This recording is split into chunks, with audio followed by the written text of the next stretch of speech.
Social Zoom Factor, episode 186. Driving results in business these days takes something special. It's a combination of the right info and the right energy. Pam Moore has both and is here to help you avoid the pitfalls and guide your business and life by leveraging and integrating social media, powerful branding, and digital marketing. Welcome to Social Zoom Factor. Now it's time to live life zoomed.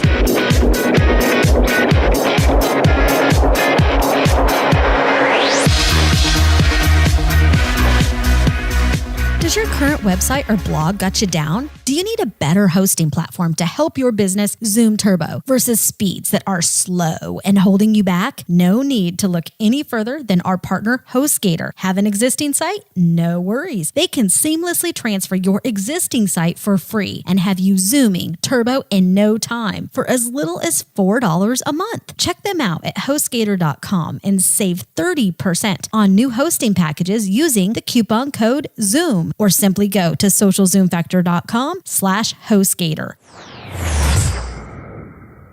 The Marketing Nuts Agency helps companies transform their social and digital business from the inside out. Visit their website at www.themarketingnutswithaz.com for a client list, case studies, and some amazing free resources to get you started down the path of success.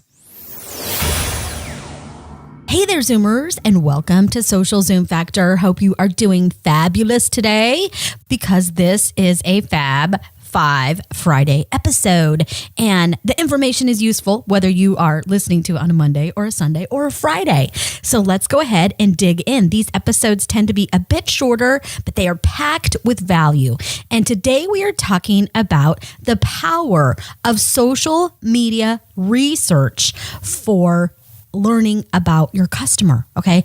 It used to take us months, if not years, to do market research. And I can remember even right before I started my own agency, which was late 2009, early 2010, our first agency that we sold really quickly within a couple years. But I can remember being at companies like Hitachi and Sun Microsystems and GE, and we would do market research projects that would take months. And I remember one of the last ones I worked on when I was at Hitachi, it was a 6-month intense project that literally consumed my life and my being. And that wasn't my only job, right? I was leading digital marketing for some massive businesses, but market research, we used to have to reach a target audience, to reach an ideal customer. We would have to get people in a room. We would have to pay for the locations and the time and get, a third party to help us pull together the data and the analytics. And it would just take time, right? It was stressful, and it was hard to ever know whether you really were getting the right information, because it's like, is this, this is through a third party? Are they really being honest? It's a focus group. Everybody's being put in the room. And I'm a huge believer in focus groups, so don't get me wrong there. But, sometimes people would have to be paid to participate.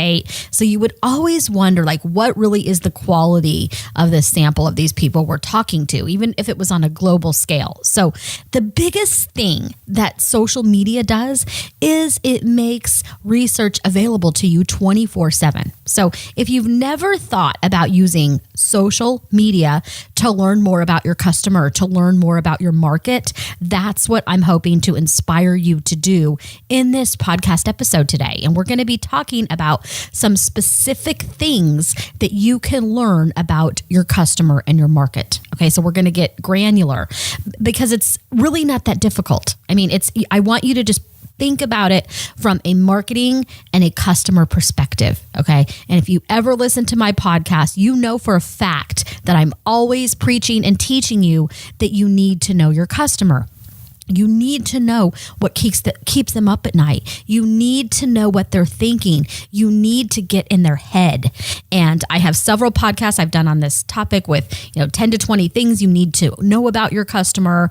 I have a customer analysis worksheet that you can download. Just go to socialzoomfactor.com/audience, and that will help you prioritize and identify your key audiences and market segments. I highly, highly encourage you to do that. It will help you put your social media strategy together. And it's based upon the Forrester Research Post methodology. It's people, objectives, strategy, and then tactics and technology. Because what most people do when they build their social media strategy, when they launch their digital platform, they start with the technology. So or organizations of all sizes, small up to big brands, they'll go hire somebody internally or hire a third party to build them a website, to build them a blog. And then they wonder why that piece of digital junk doesn't ever work and doesn't provide value to their audience and doesn't convert and bring value back to their business. It's because they started with the technology, right? You have to start with your audience. You need to know who is your audience? What objectives do they have? What objectives do you have for that audience? And then your strategy is, how do you want that relationship to change with that audience, right? And then last, you focus on the T, the technology, which is, how are you going to drive value to that audience? How are you going to help them meet their objectives? So it's people, objectives, strategy, and tactics. So let's talk about how you can leverage social media to learn more about your customer. How can you leverage social media to learn more about your market? And number one thing is there are a ton of tools out there that you can use for free. And I'll be mentioning some tools throughout the conversation today. Everything I talk about, the worksheets and more resources, are all going to be at socialzoomfactor.com/186, because this is episode 186. So you don't have to worry about remembering all these things during the conversation as you're listening to this today. So there are some free tools out there. Number one is Twitter, right? You can go to Twitter and you can just search. You can search for a hashtag. Hashtag, if you don't know what that is, we have a podcast on that too. Hashtags in a nutshell. But a hashtag is basically what used to be the pound sign in front of a word, okay? And having that number sign there makes that word searchable, okay? And this works on Instagram. It works on Twitter. It works on Facebook. So hashtags are a great way. You can go to hashtagify.org. That is a great resource for you to measure hashtags and to see what are top hashtags people are talking about in a specific industry. Okay, so that's going to tell you what are the conversations. It's going to tell you who's talking about them, right? So you're going to be able to see what are other people talking about. And if you're new to social media and you don't know where to start, you need to understand how people are already using these social networks, because although you may be new to Facebook for business, there's 1.5 billion people that have already signed up for Facebook. Okay, they're not new. So even though you come on, you're like, hey, I'm new to Facebook, come like my Facebook page, you're going to get laughed out of the social room, because there's people like me and others who have been there for, coming up on, I think it's a decade now. I can't believe that. So anyway, you need to understand each of these social networks, and each of the social networks, people are behaving differently. There's different norms. There's different modes of which they're communicating. There's different sentiment to their conversation. So as you're building your social media strategy and plan, or if you are doing an audit on your plan and maybe you're needing to refresh it, it's not working for you. Maybe it's not bringing results, your digital platform. You need to get out there and listen again, right? Listen more than you talk. And when we first launched our first agency, that's something we did a lot of, was listening. I spent 6 months when I launched my personal brand and our first agency, primarily just doing social listening and curating content. And a lot of that was done on free tools like Mention and Twitter and advanced Twitter search. Twitter has an amazing advanced search. Now Facebook has different insights. You can see what's trending there as well. Twitter has trends. Instagram has trends. So all of these platforms have insight built into it and search built into it. You just have to play around a little bit to get it, okay? And then there's other tools that are going to help you better dig into that data. There's BuzzSumo that we love that helps us identify influencers. We're big supporters of Sprout Social. We use that for our social media management with ourselves and our clients.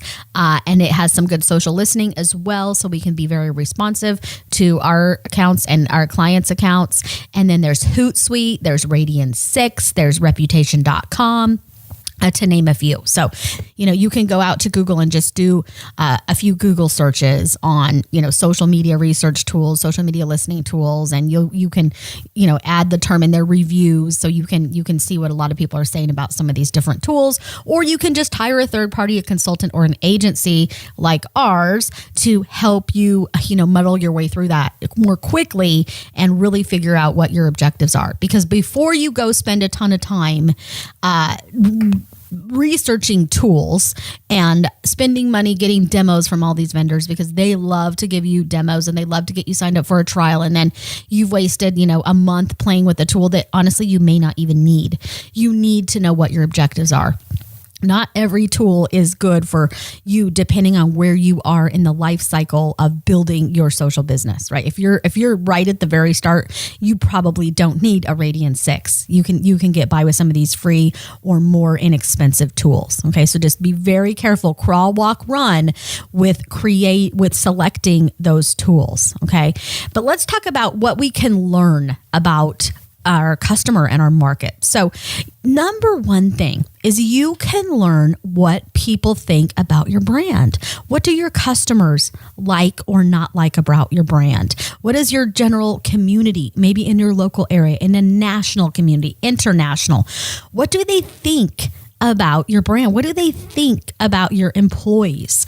What do they like about their engagement with your employees? What do they like about their visit to your store? Whether you're in a B2B brand is what you're driving, or whether you have a B2C organization, there's feedback that's coming in. And how is that coming in, you're asking, if you're new to this? It's coming in via the form of a Twitter search, right? People are tweeting what they think about things. They are posting on their Facebook page if they like something, if they don't like something.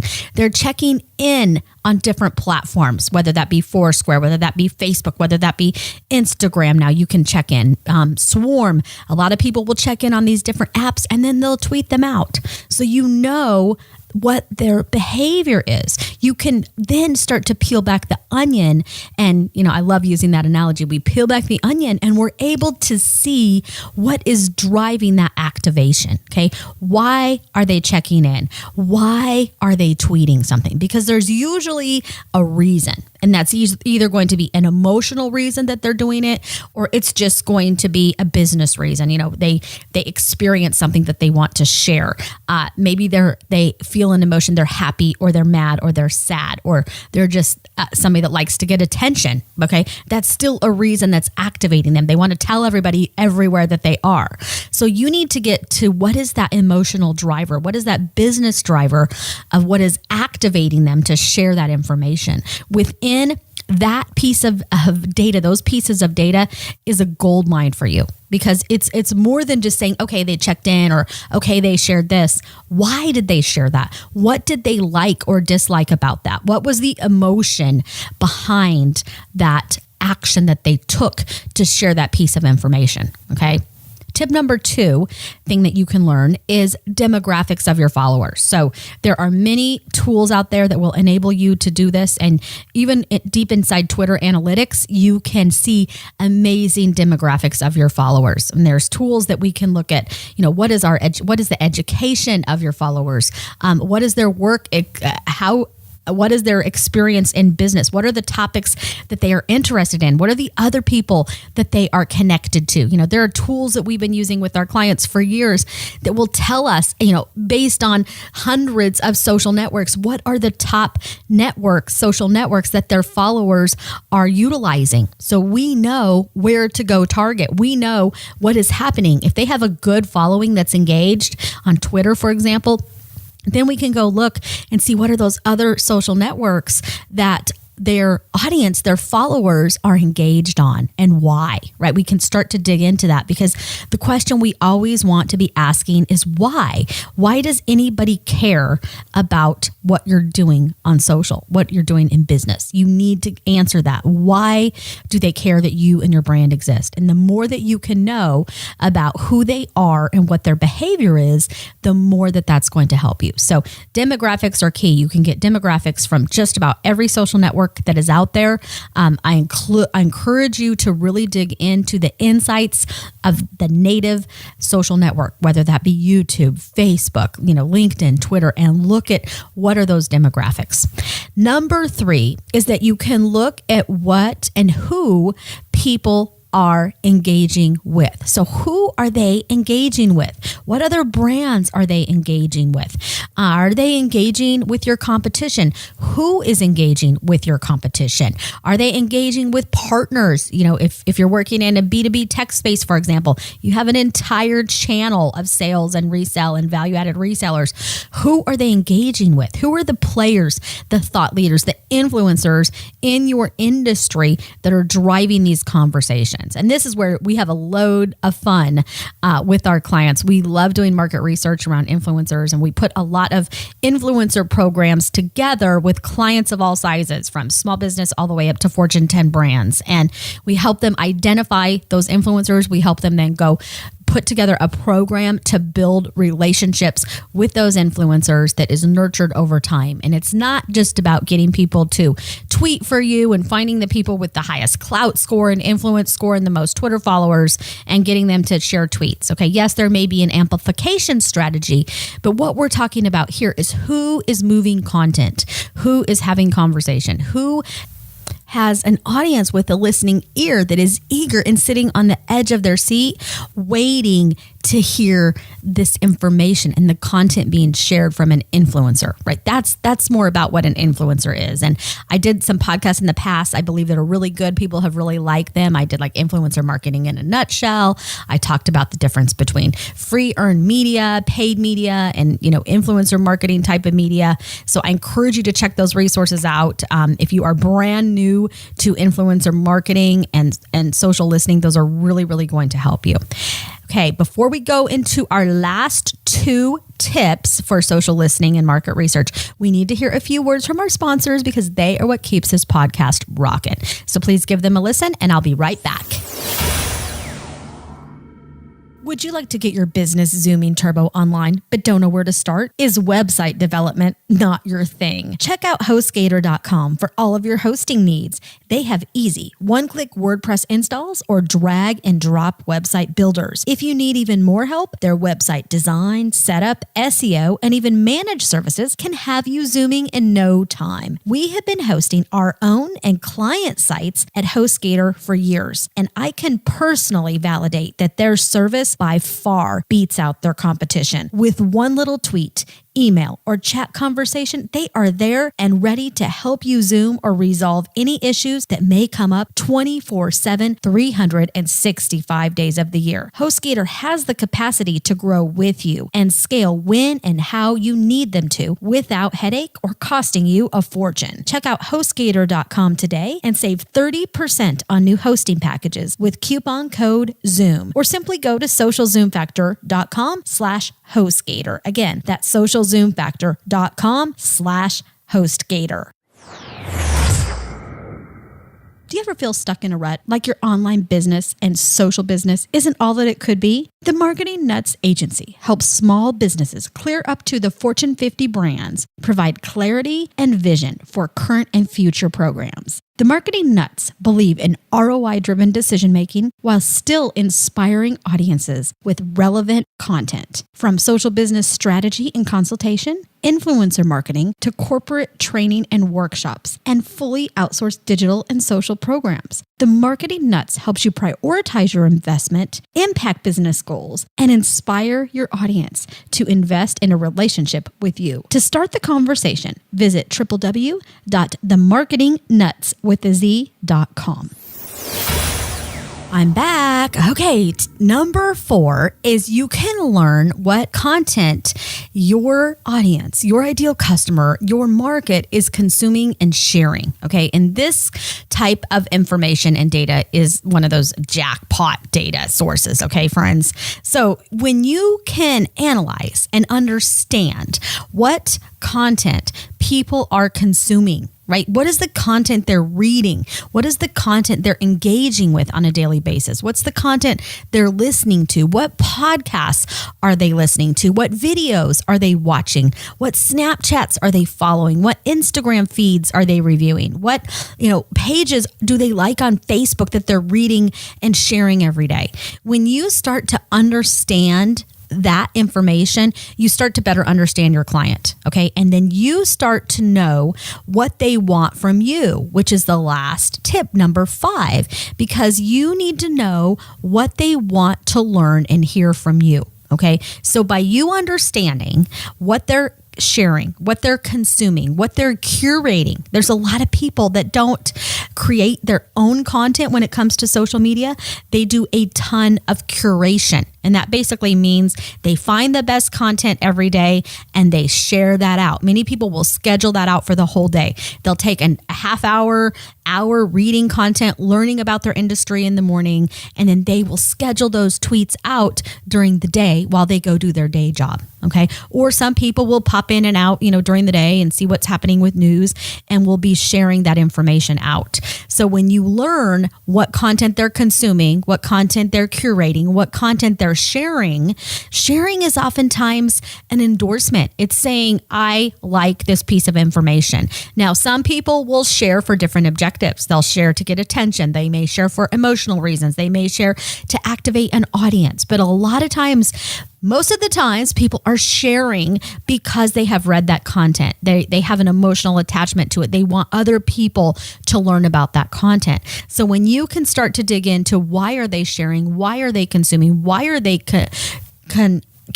that content, then you start to learn about those conversations, and you can then learn what they want to hear from you. So then we start to look at things like the tone. We look at the sentiment. We look at the keywords that they're using. We look at the language that they are using and what language you should then be using to communicate with them. So if they're sharing content and you're seeing themes, a lot of these tools will bring you back content that's being shared, and you can see themes of the keywords that are the top driving content. You need to consider using some of those keywords, and you need to do the quote unquote double click to learn more about that behavior and see if that's something you need to analyze and bring and utilize within your own organization and your content strategy, your social and digital strategy. Okay, so you're looking at that conversation. You're looking at things like Twitter lists. You can look as simple as what Twitter lists are people putting you on. And when I was new to Twitter, that was something that really helped me in understanding my audience, because coming out of the corporate world after 15 years, I was a little more stuffy than I am right now, right? I've been out of corporate now for almost 6 years. And so my personal brand has evolved. If you were to go read some of my first blog posts that I ever published out of corporate, it was very much more formal than I am today. And I actually apologized in a couple of the first blog posts. And I said, I'm sorry if those of you that don't want this personal information, there will be plenty of business nuggets and things for you here, and you can look past those. Over time, I realized what my audience really loved was some of the personal pieces. They love that I was myself in my blog posts. They love that I can get on the podcast and sing silly songs and, make people laugh and have fun. And so over time, my brand evolved, and that came from doing social listening. That came from digging into Google Analytics and seeing what content was resonating. It comes from looking at my podcast downloads and knowing what podcasts have the highest downloads. Right? We have podcasts that have, 25 to 40 downloads for one podcast, right? And most of them are at least 5 to 10 over a period of a few months. So, they average kind of all over the board, but I know what podcasts people are resonating with. I know what content they're liking. And so the Twitter list, back to the Twitter list, they can help you understand how people are identifying you, kind of how they're categorizing you. And if they're putting you on a Twitter list that says experts in this field, they're already seeing you as an expert. Or it may be something you didn't even know that was the way that they saw you. And that happened to me a lot when I first started. I don't have time to go into it in detail. I did a podcast on Twitter list that I encourage you to listen to if you want to dig into that. And then another thing is just hashtags, right? That's a great way to learn what people want to hear from you. And once you have identified your target audience online, and you know you're watching and analyzing their behavior, check out what hashtags they're using. That's really easy with some of the tools that I've talked about for you to be able to analyze those hashtags, or hire an agency or a consultant to help you do that. So there you have it. I hope I have inspired you to do the double click, figure out how you can utilize social media for market research to learn about your audience. And remember, our goal is to inspire our audience to connect with us with the goal of helping them achieve their objectives. And when we help them achieve their objectives, we achieve our objectives. Inspire, connect, achieve. That's a wrap. Have an amazing day. If you're ready to Zoom your business and Zoom your life, then don't let the end of this episode be the end of your journey. Visit socialzoomfactor.com/Zoom for incredible free resources and guides. And be sure to join the Social Zoom Factor mailing list so you never miss an episode. We'll see you next time on Social Zoom Factor.